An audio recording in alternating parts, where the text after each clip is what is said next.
Today we are going to talk about a suspense movie that has left countless netizens scratching their heads. It is adapted from the novel of the same name by horror master Stephen King, with multiple twists and turns throughout the entire plot. Without seeing the last moment, you will never know what exactly happened. The story takes place on a highway in Kansas, USA, where a rose-colored Mazda is speeding at full speed. The protagonist is abandoned and suddenly feels nauseous. Brother Carl immediately stops the car because his boyfriend is not responsible. Becky wants to give his soon-to-be-born child to someone else. They are on their way to the city of Sacred Plate Somme, where a couple is waiting for them. At this moment, a few cries for help came from the nearby grass, which sounded real and real. It was not far from them.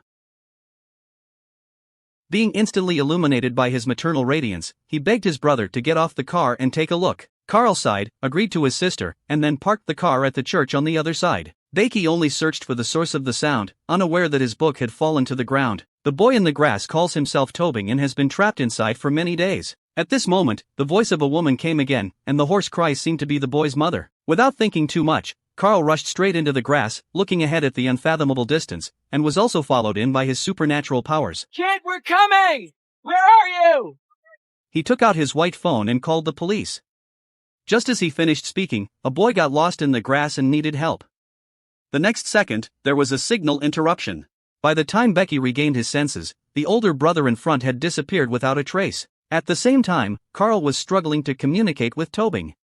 He asked the boy to stay still and would take the initiative to come find him. Becky interrupted the conversation between his brother and Tobing, loudly saying that something seemed to be wrong here and suggesting returning to the highway to wait for rescue. At this moment, Carl couldn't find the boy and immediately agreed to the question, then walked towards his sister's direction. But she soon realized that her voice was still ahead just now, but when she spoke again, it appeared in the back. Becky. You're right, there's something wrong here. Becky said, count to 3 and then jump up at the same time, so you can see the distance between each other. Carl is worried that this will hurt his stomach, but his sister said it's no problem. Count, stop. Walking away! I didn't move. I'm not, I swear I'm not. The situation became increasingly eerie, and Becky immediately said he wanted to jump up and take a look. When he counted to 3, the two of them jumped up in place at the same time, and it was evident that they were only a few meters apart. Becky said to jump again to confirm, but this jump startled his chin. Visually, the distance was actually several tens of meters apart, and the horrific scene of the blade scared everyone into a cold sweat. Carl was even more surprised and his mouth was thin and crisp. Without thinking too much, Carl panicked and ran towards his sister. The more impatient you are, the more prone you are to making mistakes. You may stumble over Sydney shortly after running. Carl gasped for breath and looked ahead. A rotten and dead dog appeared in front of him, which scared him to the core. He almost had to meet Becky in place and ask his brother what had happened. Carl didn't tell the truth, but said he accidentally fell. He realized that the current ghosts and monsters were not simple, and if he didn't leave, there might be big trouble. Becky reminds his brother to stay calm. Carl said, "What should we do with the South China Sea?" Becky said, "We're all in danger, how can we have the time to save others?" As time went on, the night gradually fell, and the two siblings still made no progress, replaced by physical and mental exhaustion. A dense sound of footsteps came, followed by the appearance of a strange man, some of whom retreated from his guard. The man claimed to be named Ross, the father of the boy's soldier, and said that his family of 3 were trapped here. He then said that the road here could not proceed in a straight line and asked Becky not to worry, as he had found a way out. Carl noticed his sister's abnormality, and Becky quickly responded that he was okay, then continued to follow the man on his way. "Thank Tech Cow coming for you." Time flew into the late night, and Carl and his sister lost contact. She sat on the ground in pain and began to cry. Just then, a boy appeared behind her, dirty all over, telling Carl that only death mist could be easily found because the grass wouldn't move death mist. Carl was confused by these words. She guessed that the boy in front of her was Tobing, and then questioned why she brought them in. Nanhai denied Carl's questioning and said that their family of 3 also broke in upon hearing a distress call, which means they are also victims. Just as Carl was surprised, the boy continued, "Your sister is about to die from being ridden." Carl asked curiously, "How do you know he's my sister?" The boy said it was a stone that told him, and that stone also knew everything here. After speaking, he wanted to take him to see it. After walking for a distance, the two of them arrived at an empty grassland, with a mysterious boulder prominently placed in the center. The soldier said that as long as they touched it, they could know the location of the rider. Okay, I'll try it. Carl approached slowly, half believing and half doubting. The giant stones under the dark curtain are full of mystery, and strange symbols are engraved on them. Just as he was about to reach out and touch it, the surrounding grass suddenly rustled and whispers suddenly struck. Becky! Becky! The next day, on the sunny Kansas highway, Becky's boyfriend Chavez was heading to San Diego. He had already figured out that the child was his own flesh and blood, so how could he just give it to someone? I just saw the abandoned shopping mall in the grass on the left, and in the blink of an eye, I saw a church on the right. There are many vehicles parked here, including Carl's Mazda. Avis realized something was wrong and was about to drive to the church. After his careful inspection, the food in the car had become severely moldy, and the license plate was still covered in thick dust, confirming that this was Carl's car. But where did they go again? After shouting a few times without a response, Chavez thought of the church behind him and walked into the empty interior. The gloomy atmosphere inside was suffocating. A door appeared in front of him, and Chavez walked over to open it, only to find that the door was locked. After a moment, Chavez walked out of the church. Just as he was at a loss, a book on the ground caught his attention. When he opened it, Becky's name was written on it. Judging from the surrounding environment, Carl and Becky are highly likely to have walked into the grass. With a deep doubt in his heart, Chavez walked inside. The intricate paths inside were confusing, so he had a bit of a brain and made a mark every few steps he took. No one would have thought that the grass festival would return to its original state in the next second. Chavez called out to Becky, but received no response. Instead, he encountered a strange event. I just saw the sun above my head, but when I looked up, it disappeared without a trace. Turning his body to check the sky, the sun appeared behind him, leaving Chavez speechless. That night, Chavez found a place to rest and looked at his girlfriend's photo. He regretted his irresponsible behavior back then. At this moment, there was a sound coming from the grass, and upon inspection, there was no abnormality. However, when he turned around, a boy who claimed to be called Tobing appeared at some point. He not only knows Chavez, but also knows that he is looking for his girlfriend Becky. Chavez looked confused upon hearing this, but he didn't want to know the specific reason and only wanted to see his girlfriend as soon as possible. Tobing didn't talk nonsense and immediately took him to search for Becky. A few minutes later, Chavez saw his girlfriend, but he was like a skeleton. Okay? He couldn't believe it was true, but it was indeed so. Tobing said that the reason he was able to find Becky was because the grass wouldn't move dead objects. Chavez wanted to inquire about the reason, but Tobing was nowhere to be found. On the third day, Chavez slowly woke up and glanced at Becky lying next to him. He realized that all of this was not a dream. Take the necklace from his girlfriend's skeleton and he needs to hurry back to the road. Just like yesterday, Chavez couldn't find his way back at all. Just then, a boy's voice came over. It was open. Tobin, is that you? Tobing heard someone calling her name and turned around in fear to tell her mother. She came over to confirm, but there was no sound in the grass. At this moment, Ross was on the phone, and his dog was rushing towards the grass. When Ross turned around, his son, Tobing, had already run into the grass. Mommy had no choice, so the couple had to closely follow her in. Chavez couldn't hear the response from the cavalry, so he had to loudly warn not to step into the grass, but he was obviously a bit late. Ross and his wife anxiously shouted for their son, and then unexpectedly left. Time arrived again at night, and Ross never found his family. At that moment, a huge rock suddenly appeared in the grass, as if there was a magic that attracted Ross to slowly walk towards him. On the fourth day, everything returned to the original point. The red Mazda passed by, and they heard the call for help in the grass, which was exactly the same as the previous scene. Carl parked his car next to the church and walked into the grass with his sister. At this moment, Chavez became a bit dazed. Suddenly, a voice shook him all over. Listen carefully, isn't it his girlfriend Becky? Lucky? Becky!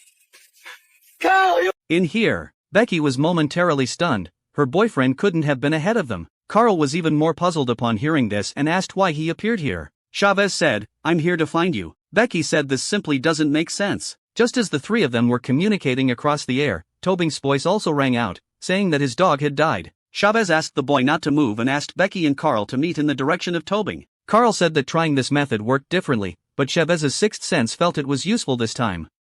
Through Tobing, the three of them kept making sounds and gradually gathered together. Becky saw that his boyfriend didn't have much affection, while Chavez was surprised that his girlfriend had come back to life. After everyone arrived, everyone looked at the dead dog and fell into contemplation. Carl bluntly stated that it is not advisable to stay here for a long time, and Chavez said that he cannot leave at all. Becky asked her boyfriend how he came here, and Chavez said he knew he was wrong. He wanted to contact his girlfriend, but couldn't get through. Then he found out that Carl took her to San Diego, but the people there said they didn't even see them. Carl said he had just set off for 2 days. How could he possibly arrive? However, Chavez said that 2 months had already passed, and upon hearing this, Carl found it extremely absurd. Now, let's not discuss whether what happened is reasonable. How to escape now is the top priority. Later, Chavez asked Tabinch to observe around his neck and quickly found the direction of the church. Since they had a target for action, the four of them slowly advanced under the command of the entrusted soldiers. After a distance, Becky's mobile phone suddenly rings, and Carl takes it to answer the call. There comes the same voice as Becky's, who warns Carl not to hurt Chavez, or he will fall into an endless cycle. No one can understand these words. What's important now is to go back to the cemetery first. However, when everyone left, in the unfathomable grass, there was an eye staring at them. As time went on, Becky encountered a situation halfway through. In his days, he saw blurry humanoid monsters and strange symbols on mysterious boulders. Just as everyone was trying to awaken Becky, Rosjing unexpectedly appeared in sight. Despite everyone's surprised gazes, he bent down and began to perform artificial resuscitation on Becky. After trying hard, Becky finally woke up. After his explanation, everyone finally found out Ross's identity. Once again, he let the soldiers ride on his shoulders, but he couldn't find the shadow of the church. Ross said, "Stay calm and don't panic.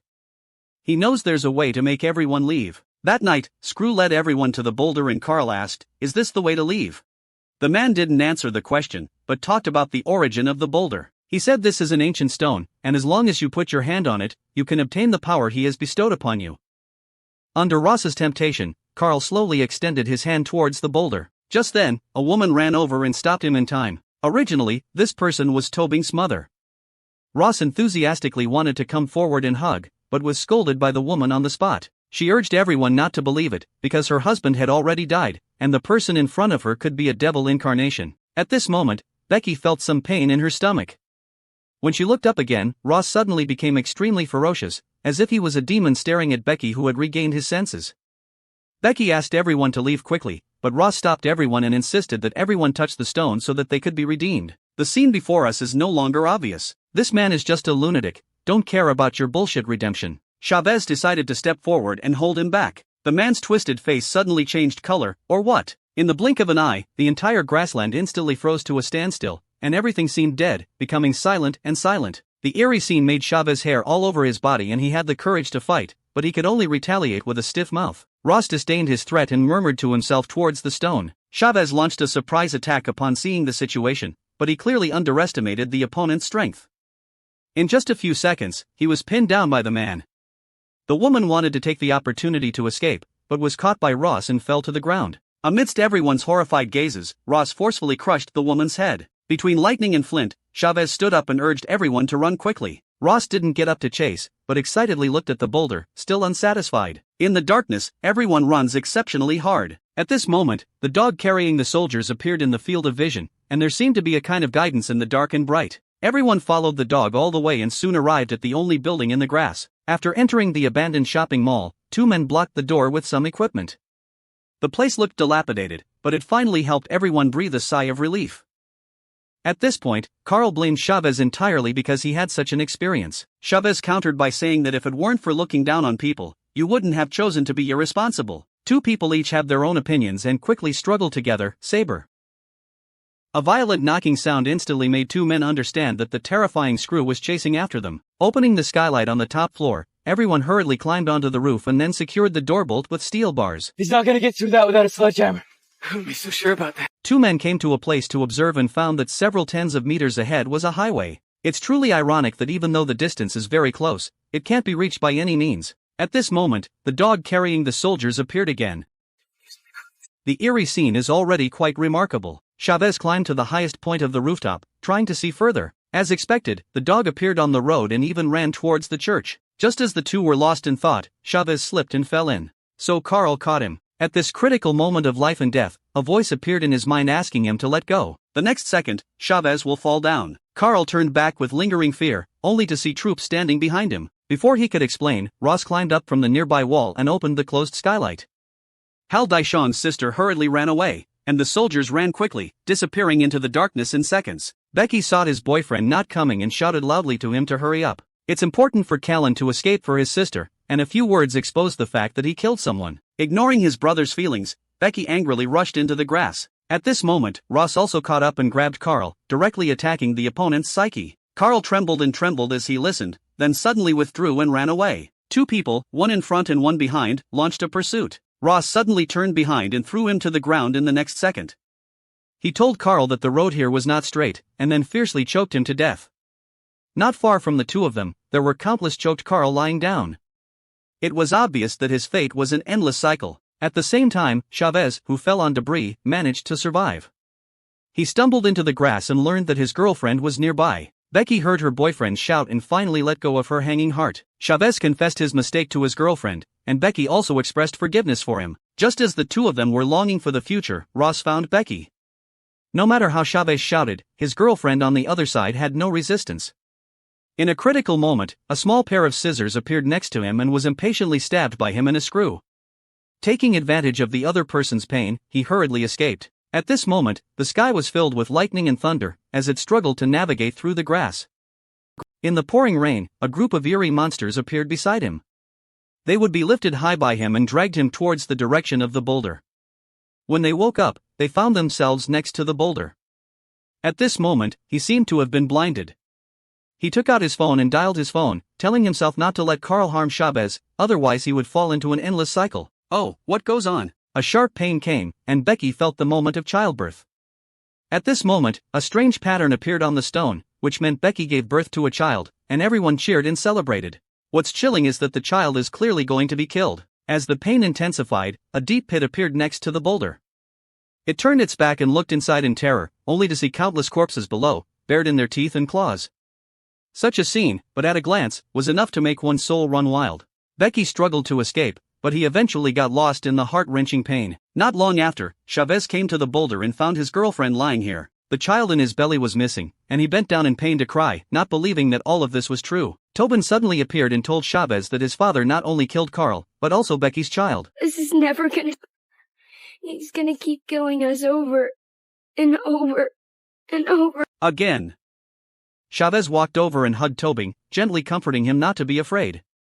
Tobin said his father was nearby staring at them. Chavez stood up and shouted to Moses, "If you have the guts, come out and practice it alone." Dammy, although Ross is blind in one eye, his combat prowess is still very strong, and Chavez feels like he has fallen to the ground before long.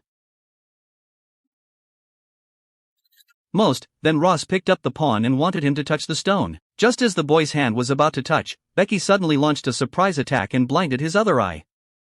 Ross waved his arms wildly, but he couldn't see anything. At this moment, Becky burned the lamp and fell to the ground, unable to breathe anymore. Gasping for breath, Chavez climbed up and grabbed Ross, giving him a fierce blow. He pressed the man under him and then strangled Ross to death with the grass. After the demon lay flat, Chavez hugged his girlfriend in pain and made a bold decision in the end. I saw him slowly walking towards the boulder, disregarding the dissuasion of his detachment. He placed his hand on the stone.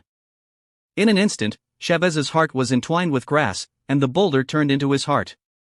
Then, the veins of the entire grass were clearly visible in his mind. Tobin looked at him in terror, expecting that Chavez must have gone crazy like his father, but